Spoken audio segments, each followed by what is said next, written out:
to Paul Cheon. One incredible season comes to an end. Another kicks into high gear. It's time for our Pro Tour preview. It's the first Pro Tour of the new season. Maria, what are you looking forward to as we start our Pro Tour season? You know, Rich, I usually say I want to see draft in this spot, which I do. But right now, I'm actually more excited to see what people do in Standard. It's so wide open. There's so many good viable decks. I want to know what's best. Paul, I'm pretty sure she did actually take the words right out of your mouth because let's not mess around here. R&D are super happy about the state of Standard right now. It looks like it's shaping up, fingers crossed, to be an amazing constructed week. Yeah, super looking forward to it. We're really happy with how the format's been shaping up. You know, oftentimes people kind of tend to figure out what's really good in Standard, but it seems like Standard is still evolving over time. Every week a different deck is winning and taking it down. So I'm really curious what ultimately the pros have decided to come with for this week. Right, and there don't seem to be 2 or 3 big decks. You can basically play You want to anything. play aggro, you want to play control, you want to play mid-range, or if you want to play something a little off the wall, there's an Arclight Phoenix deck and maybe even a Lich's Mastery deck. It's basically modern, is what you're saying there. It's like you can play anything and with a straight face think you can win. All right. We know that some of you are new and coming to us for the first time here at the Pro Tour. You are very welcome. We will try and guide you through all the ins and outs.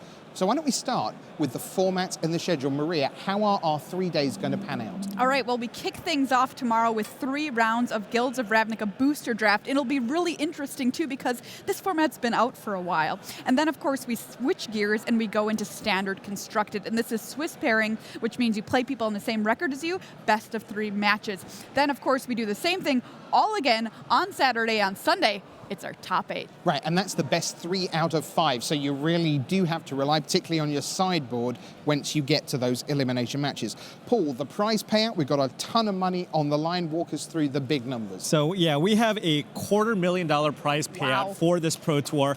First place paying out $50,000, followed by 20 grand for second, 15,000 for third, 12.5 for fourth.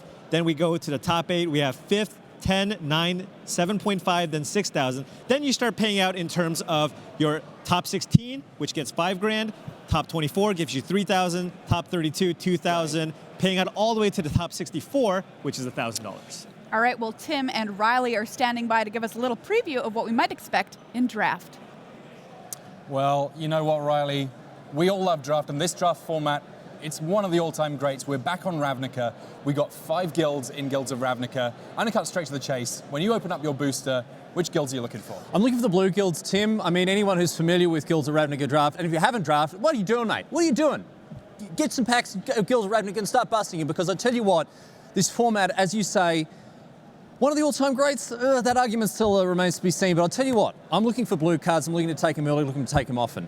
Demir, a great grindy guild with really powerful gold commons that can push you through to a late game that is essentially incontestable thanks to the power of Surveil, but it's Izzet that I'm just the biggest fan of. Some of the best removal in the format, instance and sorcery heavy builds with Crackling Drake cards like that, and a lot of high quality interaction. I'm looking to draft blue. Whether it goes into Demir or Izzet, I don't mind too much, but the power of the interaction, the power of the late game for these guilds is really what draws me towards them, the blue guilds here.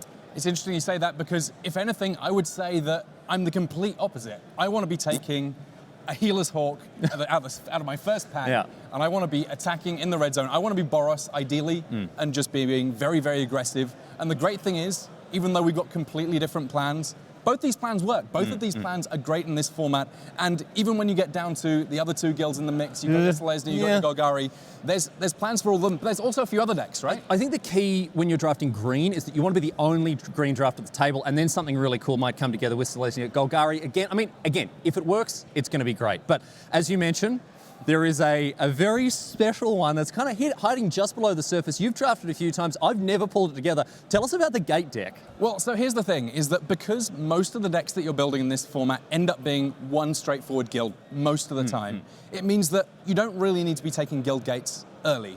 And that means that occasionally something kind of special comes together where you pick an early gold card, you then see a good gold card in a different guild, and you get to start piecing together this puzzle where the overall quality of your cards is just through the roof, and you can get the guild gates you need to put it together. And when that happens, well, you got something very special. Yeah, the 5-color special, really something to keep an eye on this weekend here at Pro Tour Guilds of Ravnica. Thanks so much, guys. Well, what about Standard? Marshall and Eduardo standing by to tell us about that.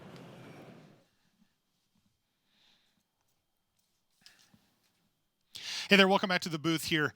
And Eduardo, let's talk a little Standard, right? Because this is a brand new Standard format, or maybe call it brand new is a little aggressive, but it still hasn't been fully fleshed out by the pro community yet. What stands out to you from a big picture?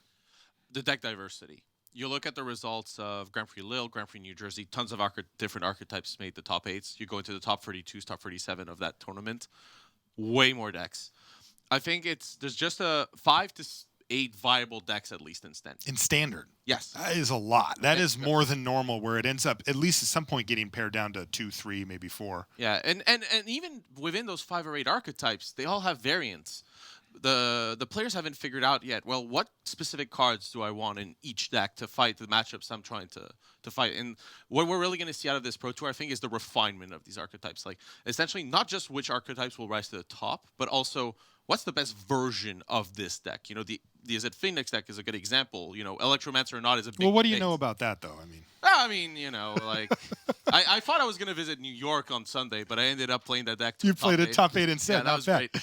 Now, early on, you know, we saw a lot of this Golgari deck, this kind of mid-range grindy deck appear, and it started to look, at least the murmurs out there, where this might be the deck to beat. That hasn't really proven to be the case. Right, there's the worry, you know, like people have figured it out early again and it might take over. Mm-hmm. Well, the field in Lille and New Jersey were like 25-30% Golgari decks. I'm pretty sure, like based on what I was seeing around the room. You know what happened? Those decks fell off the wayside because everybody was prepared. That doesn't mean the deck is bad. It just means that people were ready. And I think that's what we're going to see this weekend is what are you ready for? What are you trying to battle? And I think the deck that's going to rise to the top is the deck that people aren't prepared for. It doesn't mean it's the best deck necessarily. It just means it's the deck that took people off guard. Okay, well, that's the question. Are you prepared or are you not? Let's send it back to the desk. Thanks so much, guys. Well, as you know, it's not just about the individuals at this Pro Tour. We're also kicking off our team series. Right, so 39 teams come in. They each have 6 members on the team. At each of the 5-point scoring events, the top 5 of the 6 will count their Pro Tour points from that event towards the overall team total. Eventually, at the end of 5, you get to a team championship, and that will feature just 2 squads of 6 going head-to-head. Now, a wide variety of teams coming together. You've got the likes of KMC Genesis with Brad Nelson and Corey Baumeister. You've got Masashi, the Japanese super squad. You've got Haruya Latin trying to go one better. You've got Ultimate Guard trying to run it back-to-back.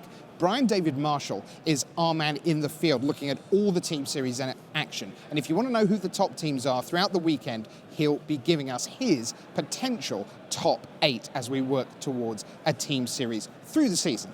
But as we hear in Atlanta, we have a player of the year, Luis Salvato. Seth Manfield, it's still going to be a pretty great day for him because he's going to be inducted into the Hall of Fame alongside Li Shi-chan at a dinner later this evening. You'll see all the highlights from that and the induction ceremony on Sunday. The first Pro Tour of the season, it's always great, Paul, and we're off to a fantastic start. Yeah, keep in mind, I mean, there has been a lot of drama already. This is Wednesday. We still got a full Pro Tour It's not, to it's play. Thursday. Oh, sorry, it's Thursday. Thursday. I'm losing track already. It's Thursday. We still got a full Pro Tour to play out here. Yeah. And, you know, what my hope for Seth is, you know, get himself back together. I know this was a pretty big, you know, it's a very disappointing loss because you're playing for the title of Player of the Year, but you still, you know, it's the first Pro Tour of the season. You still want that good finish to hopefully put yourself in position to be back at it next year.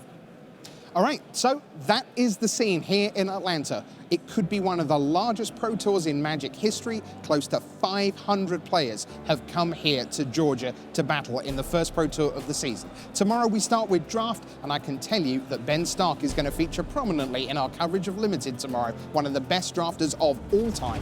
The Hall of Famer will kick off our coverage at 9 a.m. tomorrow. Don't miss a thing. We're buckling up. We have a Player of the Year. It's Luis Salvato.